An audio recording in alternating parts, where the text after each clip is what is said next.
Muito boa noite. É sempre um prazer estar com os irmãos, com aqueles que, tal como eu, têm gosto em estudar a Palavra de Deus. Tal como eu, e gostaria de ser mais, valorizamos a Palavra de Deus. Mas a melhor forma de mostrarmos que valorizamos a Palavra de Deus não é só lê-la, não é só falar dela, mas deixar que ela flua naturalmente nas nossas atitudes. Mas é sempre um prazer estar com os irmãos aqui em Ovar, que tiram um pouco do seu tempo, deste final de dia, desta noite, para se dedicarem a compreender um pouco melhor a Palavra de Deus. E eu gostava esta noite de continuar uma história que eu disse, acho que disse na altura, que nem se costuma contar na escola dominical. Eu até perguntei-vos na altura que história é que vem a seguir à história de Sansão na Bíblia. Quando lemos a Bíblia, por ordem dos capítulos, como a temos, a história que vem imediatamente a seguir a Sansão não é, como se costuma contar na escola dominical, a história de Ruth. É uma história bonita, tem um final bonito e muito interessante e com grandes aplicações que podemos tirar dali. Mas a história que vem na Palavra de Deus imediatamente a seguir a história de Sansão, alguém se recorda? É sempre aquela pergunta mais difícil que o pregador pode fazer, de que é que ele falou da última vez que aqui esteve? À sexta-feira. Falei de, alguém se recorda? Mica.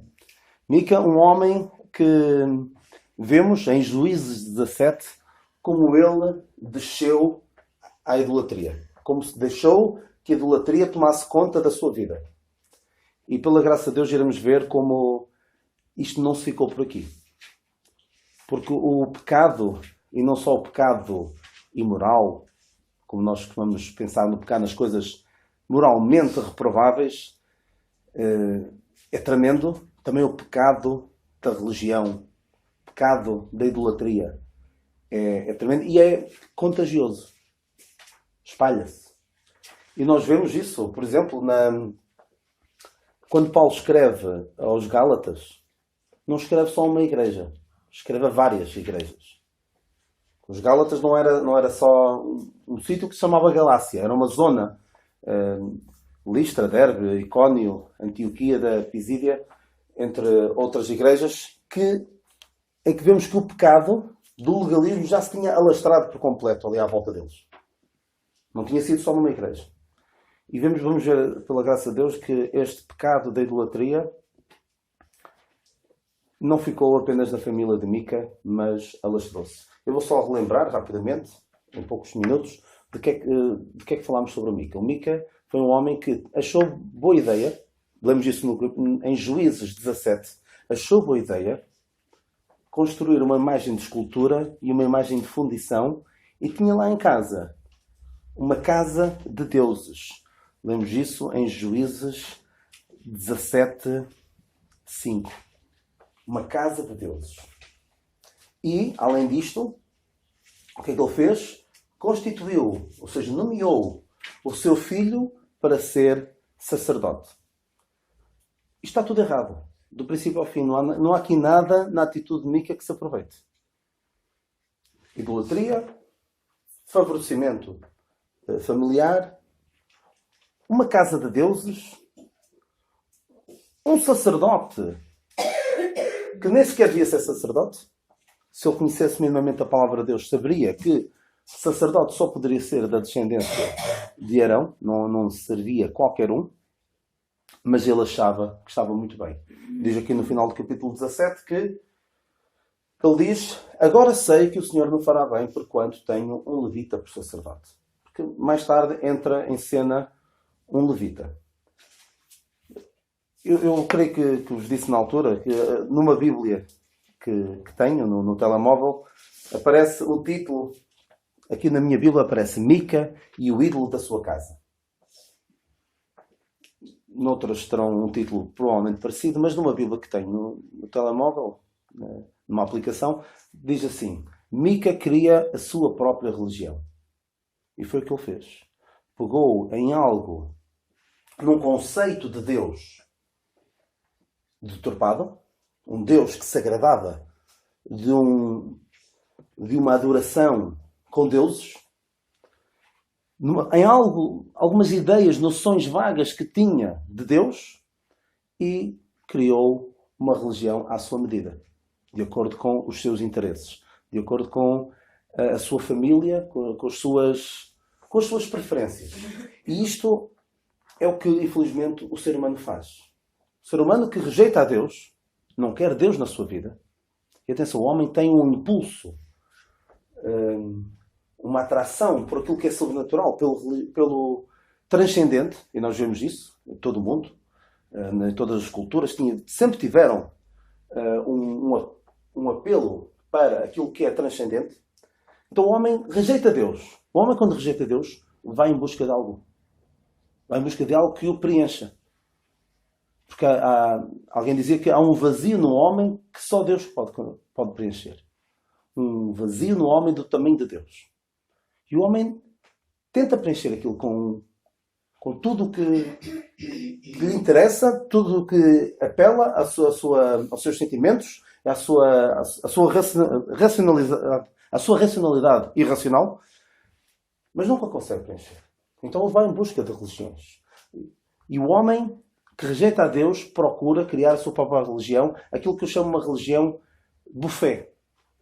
Escolhe aqui uma coisa, escolhe ali outra, escolhe ali outra. E por isso é que nós vemos pessoas que se dizem, por exemplo, que se dizem católicas e que acreditam na reencarnação, que acreditam em coisas completamente antibíblicas. Se bem que ser católico não, já em si mesmo engloba acreditar em muitas coisas antibíblicas. Mas vemos que pessoas vão buscar aqui, vão buscar ali, gostam disto, gostam daquilo e criam a sua própria religião.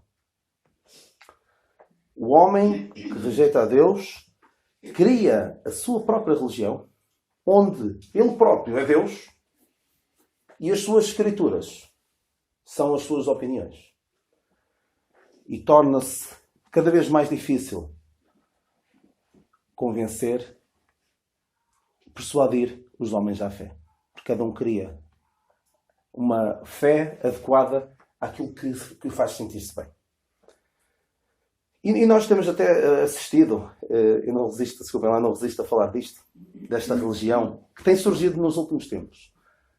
Já passou um bocado, mas já há umas 2, 3 semanas, era uma religião de que se falava muito. Mas pouca gente se calhar olha para aquilo como sendo uma religião. Mas se me permitem, em 2 minutos, ver como há grandes pontos de contacto, muitos pontos de contacto com a religião, com sistemas religiosos. Um sistema onde há um pecado original. Esta religião tem um pecado original. Tem penitências, tem confissão, tem profetas, tem um fim do mundo anunciado. Muitos pontos de contacto com a religião. Não sei, talvez não saibam do que é que eu estou a falar. Estou a falar da religião que muita gente abraça, lá está, porque tem um apelo por algo que os faça ter sentido na vida, faça a sua vida ter algum sentido, que é a religião das alterações climáticas. Reparem como há um pecado original, que é o homem peca quando polui. Há penitências. Há pessoas que dizem, eu vou fazer isto ou vou fazer aquilo para ser mais aceitável a este Deus das alterações climáticas.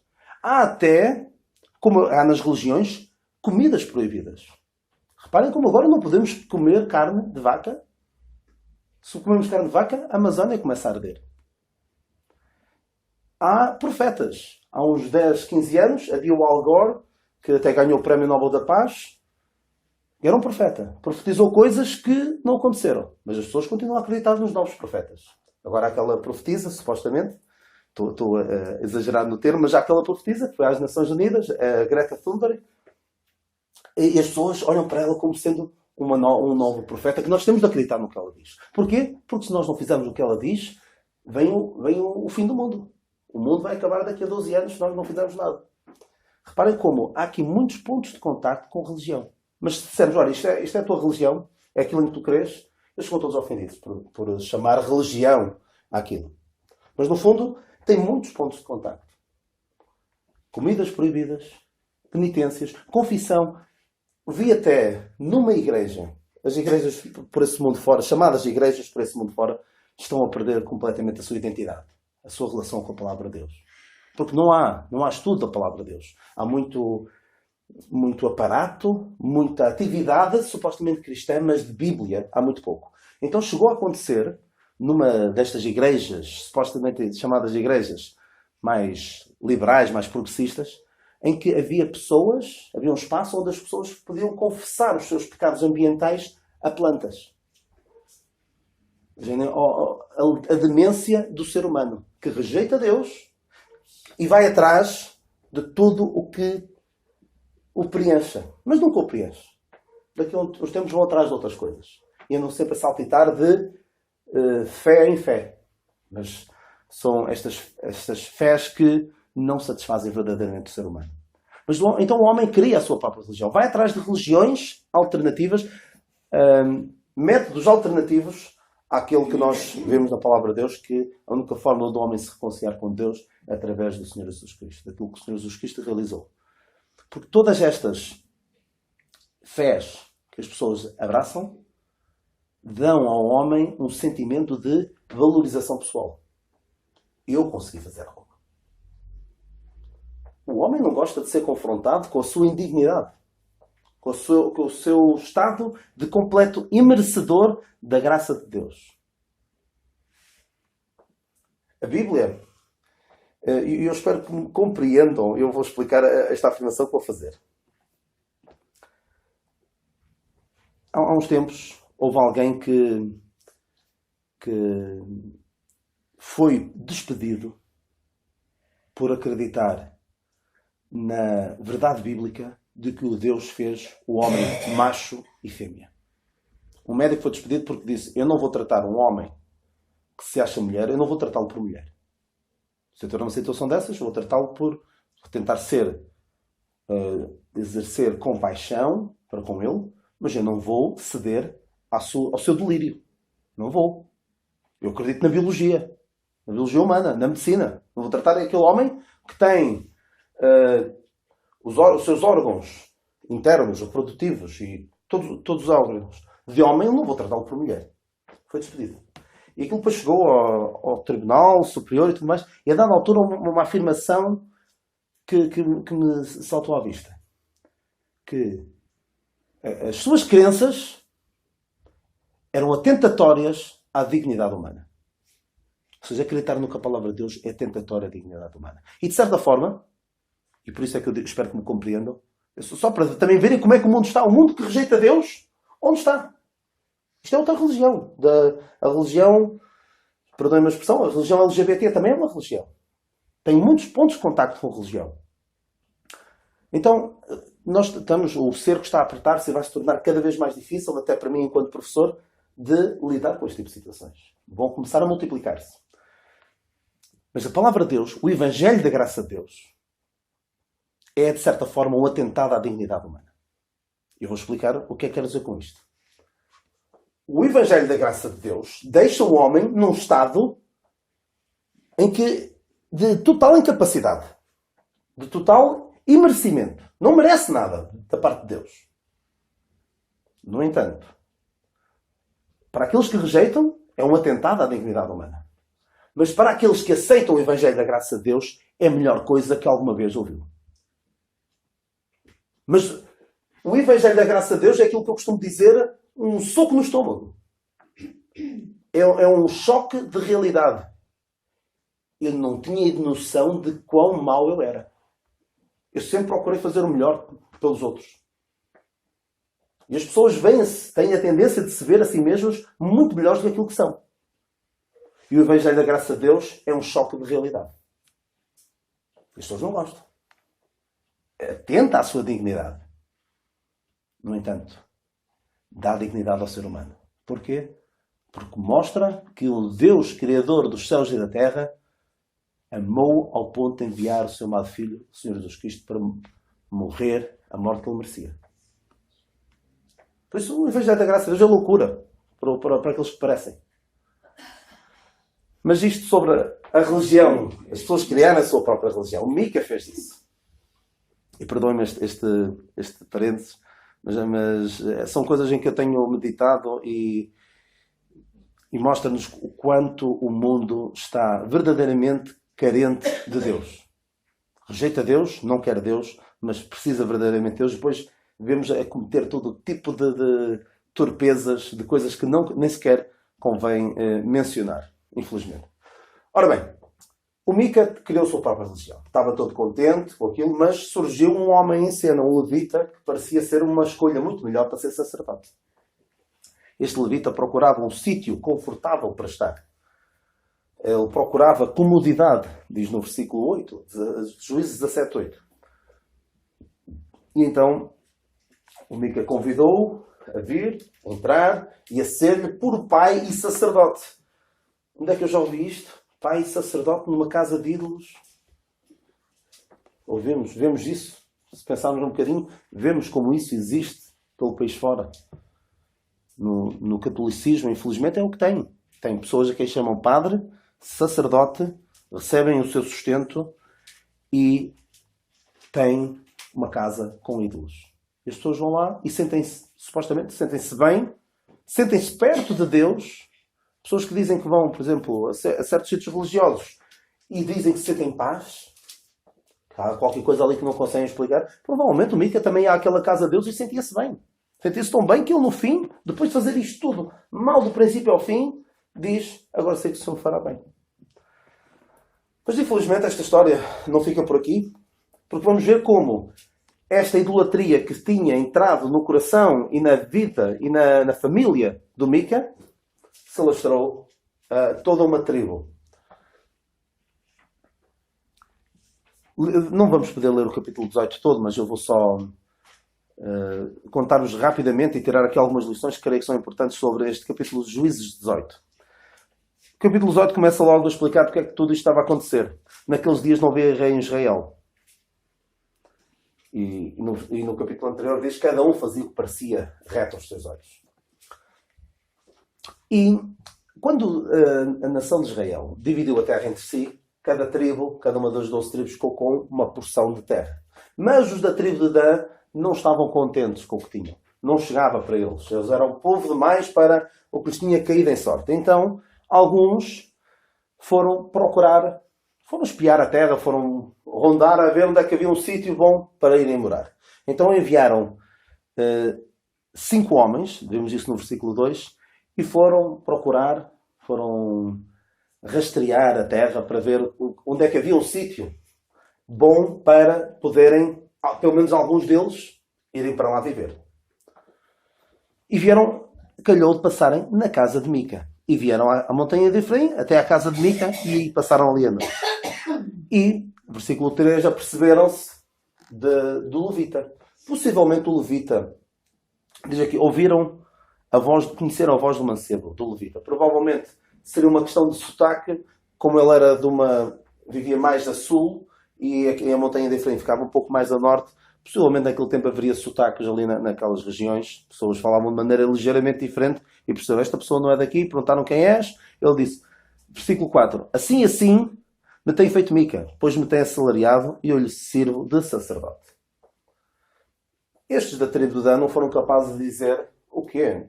Tu és um levita e estás a fazer de sacerdote. Também estes não foram capazes de dizer, olha, isso que estás a fazer está errado. Ninguém foi capaz, alguma vez, em toda esta história, de dizer, alto lá, um levita a fazer de sacerdote, como é que é isto? Isto não faz sentido à luz da palavra de Deus. Porque não havia conhecimento da palavra de Deus, verdadeiramente.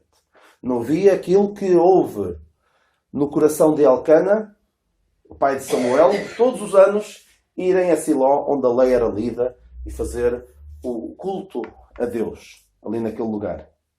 Mas estes homens já não tinham temor verdadeiramente de Deus. Vamos ver depois que tipo de mentalidade reinava também nestes da tribo de Dan. Então o que é que eles fazem? Juízes 18:5. Ora, pergunta a Deus para que possamos saber se prosperará o caminho que levamos. O que é que o levita, se fosse honesto, diria? O levita tinha alguma comunhão com Deus verdadeiramente? Alguma ligação a Deus? O levita devia dizer, olha, desculpem lá, eu só estou aqui a ganhar o meu. Eu não sei o que é que Deus acha sobre isso. Vocês vão aí espiar, vocês vão ir nos vossos negócios, espiar a terra. Eu não sei. Eu não consigo consultar a Deus. Se eu fosse honesto, diria isso. Acham que ele ia consultar a Deus numa casa de ídolos? Não. No entanto, ele diz o que diz um mercenário. Porque este levita era de facto um mercenário. Surgiu uma situação boa para ter estabilidade, ter o seu, todos os meses, ou todos os anos, cada ano. Dava-lhe 10 moedas de prata, e a roupa, e o sustento. Ele estava ali contente. Mas ele não tinha verdadeiramente um espírito de pastor. Ele tinha um espírito de mercenário. E o mercenário, sabem o que é que faz? Diz às pessoas que o estão a ouvir, o que é que diz? Diz a verdade? Ou diz aquilo que elas querem ouvir? Claro que vai dizer aquilo que elas querem ouvir.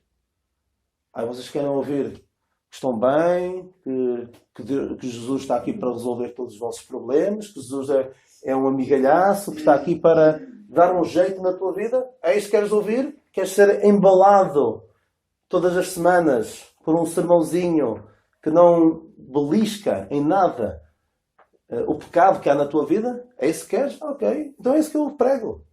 E vamos embalando, alguns infelizmente, vão embalando os seus seguidores a caminho do inferno. É o que o mercenário faz. Dá dinheiro, as pessoas gostam de ouvir isto, eu não me importo, porque eu não tenho convicções bíblicas, ou se as tenho, meto-os na gaveta para manter o meu lugar, então toda a gente fica contente. O povinho vem à igreja, sente-se bem, ouve ali umas palavras agradáveis, canta umas músicas, sente-se mais próximo de Deus. Eu faço aqui um apelo ao dinheirinho que venha para cá e ao fim do mês tenho aqui uma boa quantidade de dinheiro e toda a gente fica contente. É uma transação. E se calhar muitas destas pessoas sabem que estão nestas igrejas, que de regra geral são gigantescas, lideradas por mercenários.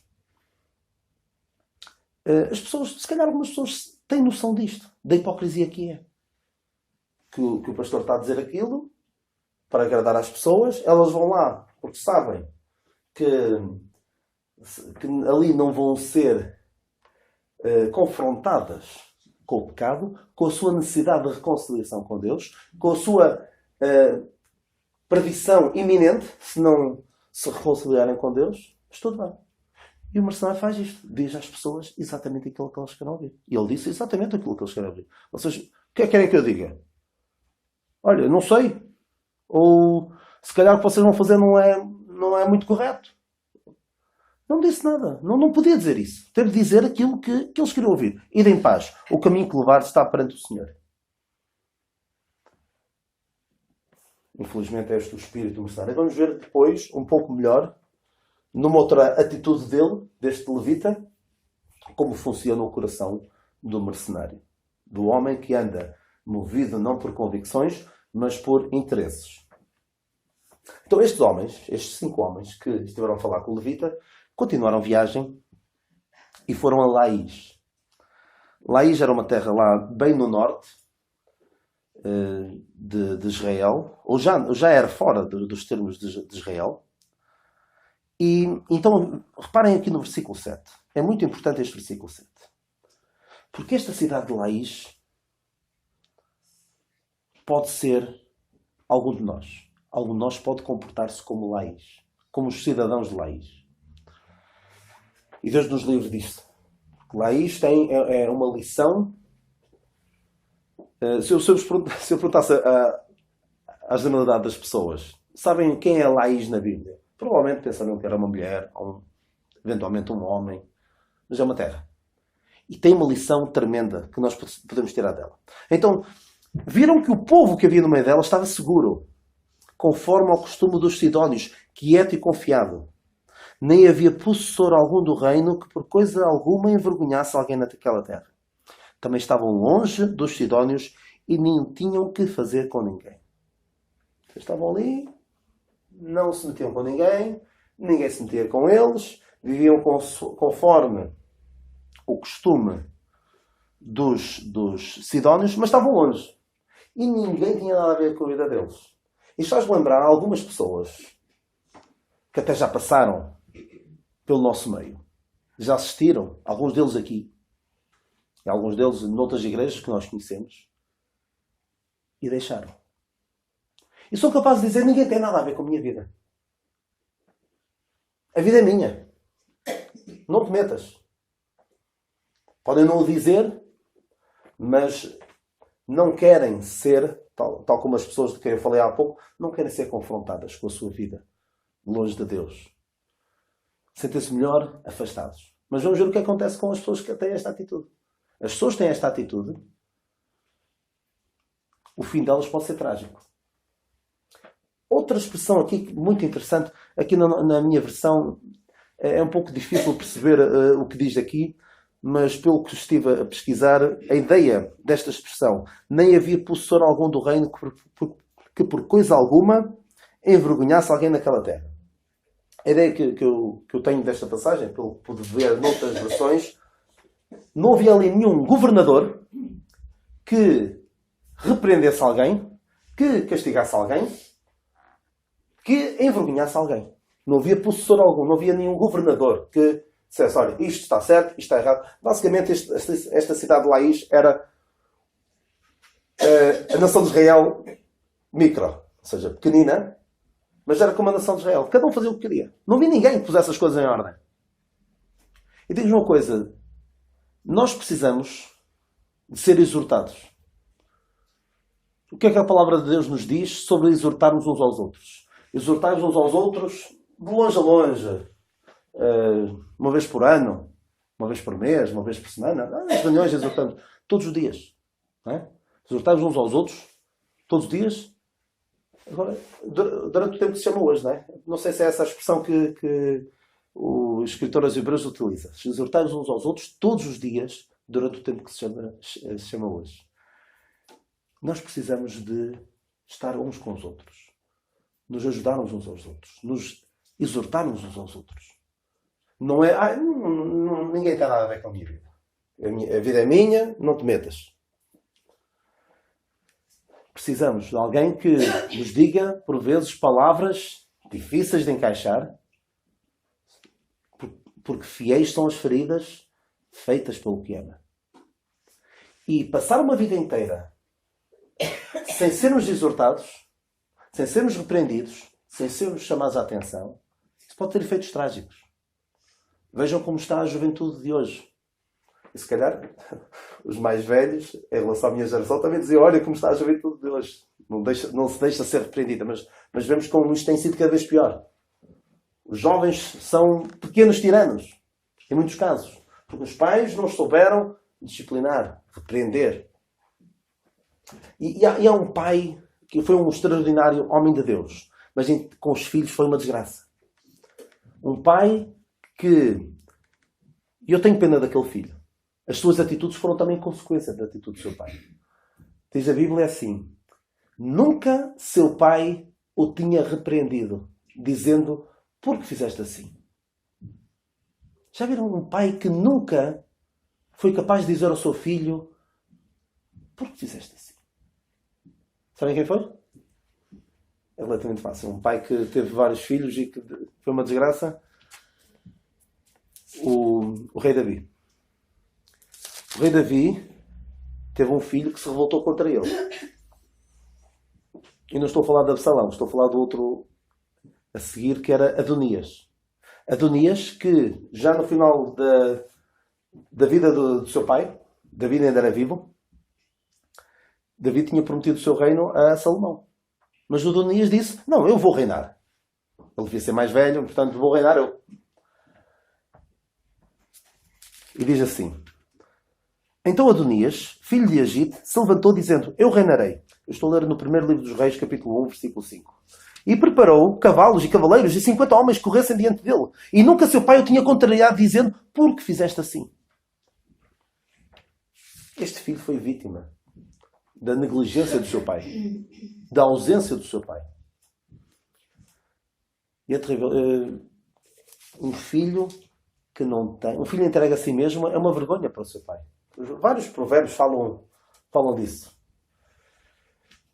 E, infelizmente, nesta cidade de Laís também não havia ninguém que dissesse: alto lá, isto está errado. Porquê é que vocês estão a fazer isto assim? Isto não está correto. Tem de haver consequências para as tuas ações. Não havia isto. Não havia.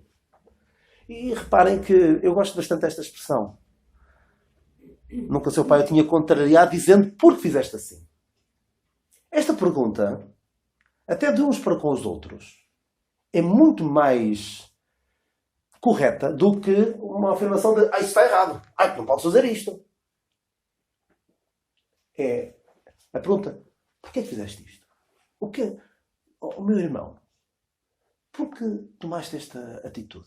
Podes explicar? Porque às vezes as pessoas precisam de ser confrontadas e pensarem nas suas atitudes. E não só serem bombardeadas com: está errado. Isto está errado. Não posso fazer isto, não posso fazer aquilo. Explica-me. O que é que te leva a fazer isto? Eu vou dar um exemplo para mim fácil, mas imagina que alguém, eu espero não ter de passar por essa situação, não passei ainda, mas também ainda é cedo, de um dos meus filhos querer fazer uma tatuagem. Espero bem que nem sequer tenha de lidar com a situação. Mas mais do que dizer: não posso fazer isso. Se fizeres isso, eu... Mais importante do que isso é perguntar: o que é que te leva a fazer isso? Com que objetivo? Coitado deste Adonias, que não teve um pai capaz de o confrontar, capaz de lhe fazer uma mera pergunta: meu filho, explica-me, o que é que se passa contigo? Estava preocupado, certamente, com as guerras, com as mulheres, em arranjar mais mulheres ainda, e negligenciou grandemente a sua família, os seus filhos. Apesar de todo o bem que teve, e que foi um homem segundo o coração de Deus, mas teve falhas graves nesta área. Então, isto sobre Laís. Não se deixava disciplinar. Cada um fazia o que lhe parecia bem. Não tinham ninguém, coitados, também não tinham ninguém que chamasse a atenção, que os repreendesse. E ninguém tinha nada a ver com a vida deles. Estavam lá, sossegados, pensavam eles. Então o que acontece? Estes 5 homens que foram espiar, viram: a terra é boa. Aquela gente está ali descansadinha, não tem alianças com outras cidades. Naquele tempo era preciso haver alianças entre povos para que quando um deles fosse atacado, o outro viesse ao auxílio deles. Eles não tinham aliança com ninguém. Então eles foram e lemos assim no versículo 9: levantai-vos e subamos a eles, porque examinamos a terra e é muitíssimo boa. Não sejais preguiçosos em ir para entrar a possuir esta terra. E foram. Então, voltaram. Só para relembrar, provavelmente não se lembram, Dan fica mais ou menos no sul, de onde estes homens eram. Estes danitas eram do sul. Passaram pela montanha de Efraim, que era mais ou menos no centro, e foram até norte, à cidade de Laís. Então voltaram para a sua terra e disseram-lhes: vamos lá, todos, um contingente de homens para conquistar aquela cidade. E depois, ao ir para norte, para conquistar Laís, passaram pela casa de Mica. Porquê? Porque disseram: olha, há lá umas imagens. Versículo 14. Sabei vós que naquelas casas há um éfode e terafins e uma imagem de escultura e uma de fundição? Vê depois o que haveis de fazer.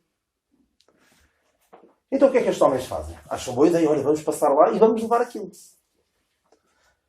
Então foram 600 homens, agora não foram só aqueles 5, foram 600 homens. Agora foi um pequeno exército. 600 homens. E no versículo 17, vemos que aqueles 5 homens entraram por ali dentro da casa do Mica e pegaram nas imagens e levaram-nas. Levaram com eles. Isto agora é nosso. E o Levita, no versículo 18, diz: o que é que vocês estão a fazer? Então vocês estão a pegar nisso e estão... Essa expressão é tudo nosso. Como é? E eles dizem: cala-te, põe a mão na boca e vem connosco e sê-nos por pai e sacerdote. É melhor que seja sacerdote da casa de um só homem do que ser sacerdote de uma tribo de uma geração em Israel. O que é que diria um homem com princípios a isto? Diria: não posso. O Mica convidou-me, eu estabeleci um contrato com ele, eu não posso defraudar as expectativas que ele criou, aquilo que nós combinamos. Eu sou um homem de palavra. Certo que diriam um homem que não seja um mercenário. Mas o que é que diz? Olha, reparem, então alegrou-se o coração do sacerdote. E foi. O mercenário, quando vê uma situação melhor, mais vantajosa financeiramente ou em termos sociais, lá vai ele. Porque o que o move são as convicções que tem na palavra de Deus? Não. O move é o interesse, o dinheiro. E lá foi ele. E o Mica, quando se apercebe disto, vai atrás deles. Versículo 22. E reparem como. Só aqui é que aparecem vizinhos do Mica. Enquanto o Mica estava lá embrenhado na sua idolatria, em rebelião para com Deus, os seus vizinhos, nenhum deles lhe disse: Mica, atenção, o caminho que levas não é bom. Nenhum foi capaz. Mas agora que estavam a roubar as coisas do Mica, a levar embora a sua religião, basicamente, estavam a roubar a sua religião, lá vão eles em auxílio. Mas não valeu a pena porque eram mais do que eles. E então vemos aqui que quando o Mica se apercebeu de que eles eram mais fortes do que ele, versículo 26, e Mica, vendo que eram mais fortes do que ele, voltou-se e tornou a sua casa. Eu não sei qual terá sido o desfecho da vida do Mica. Se ele terá chegado à conclusão: olha, a minha vida tem sido uma desgraça à luz da palavra de Deus. Eu não conhecia a palavra de Deus, infelizmente. Tem sido uma desgraça. Tenho de repensar os meus caminhos e voltar-me para o verdadeiro Deus. Eu não sei se ele arranjou com mais dinheiro, porque eles nem sequer tinham usado o dinheiro todo, as 1100 moedas de prata, usaram só 200. Portanto, se calhar havia dinheiro para mais imagens de escultura. Não sei se ele terá voltado a fazer. A Bíblia não diz nada mais nada sobre ele. Mas eu gostava de pensar que Mica acordou para a vida, acordou para o verdadeiro Deus, para uma relação com o verdadeiro Deus, e deixou a sua vida de idolatria. Não sabemos. O que sabemos é o que aconteceu com os outros. Os outros foram todos contentes, levaram lá todo aquele equipamento religioso da casa do Mica, incluindo o sacerdote, ou seja, o pacote completo, roubaram. Pensavam que levavam uma grande coisa. Mas imaginem o seguinte. Imaginem que tudo isto estava certo. Vamos supor, por um pouco de tempo, tal como eu acho que eu vos li da outra vez, um comentário de uma Bíblia católica a estes 2 capítulos. Acham que isto é tudo normal? Juízes 17 e Juízes 18. É normal. O culto lá em casa. Depois o culto a nível de uma tribo inteira. Mesmo que não tivesse nada errado aqui. Então chegaram à casa de uma pessoa que tinha aquelas imagens, roubam e levam para adorar a Deus. Eu vou roubar algo e com esse algo vou adorar a Deus. Ninguém parou um bocadinho para pensar que Deus não se agrada disso. Mas é tal o desvio, é tal a descida às profundezas da idolatria e da imoralidade espiritual que as pessoas tornam-se insensíveis. E chega um ponto em que estão tão mal à luz da palavra de Deus e são capazes, como Mica, dizer: agora sei que estou bem. Agora sei que o Senhor me fará bem. Isto não é do dia para a noite. Isto não é um crescendo, é um descendo. Vai-se baixando. E os nossos irmãos mais velhos que viam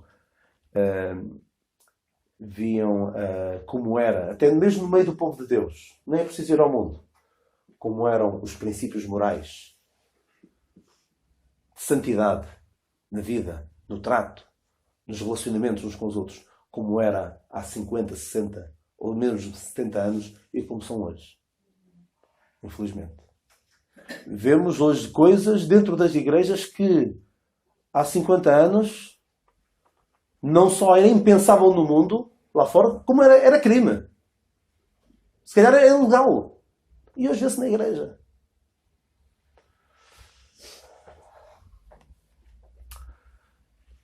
Então estes homens não só roubaram aquilo que era do Mica, e foram a Laís,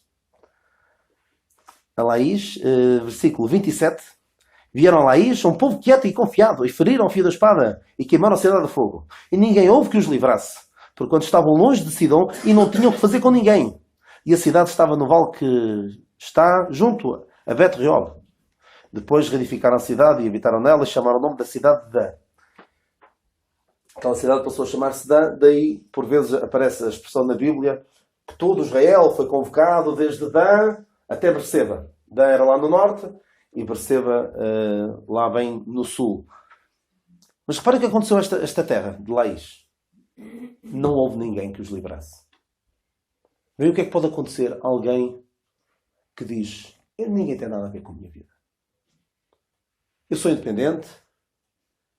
Isto é cá comigo. Sabe o que é que pode acontecer? Pode vir o dia mau. Um dia em que as coisas ficam complicadas para o nosso lado, em termos espirituais, e não temos ninguém que nos possa ajudar. Nenhum irmão, nenhum amigo, e pode ser o nosso fim. Portanto, por muito imperfeitos que sejam os crentes, somos imperfeitos. Não deixemos a comunhão com eles. Porque são eles, por muito imperfeitos que somos, a começar por mim, somos muito imperfeitos. Mas se há alguém que tem temor de Deus e que se preocupa em viver de acordo com o que a palavra de Deus diz, convenhamos, somos nós. Nós procuramos aplicar a palavra de Deus nas nossas vidas. E somos imperfeitos, somos. Então, pudera-se não tentássemos aplicar a palavra de Deus na nossa vida. O que seríamos? Mas precisamos de ser exortados, precisamos de ser ajudados, precisamos de ser estimulados às boas obras. E é sempre melhor do que estar sozinho, isolado. Porque podem vir tempos difíceis e depois pode não haver, como aqui no versículo 28, ninguém houve que os livrasse. E para terminar, só este pensamento dos danitas, que pensavam que levavam uma grande coisa.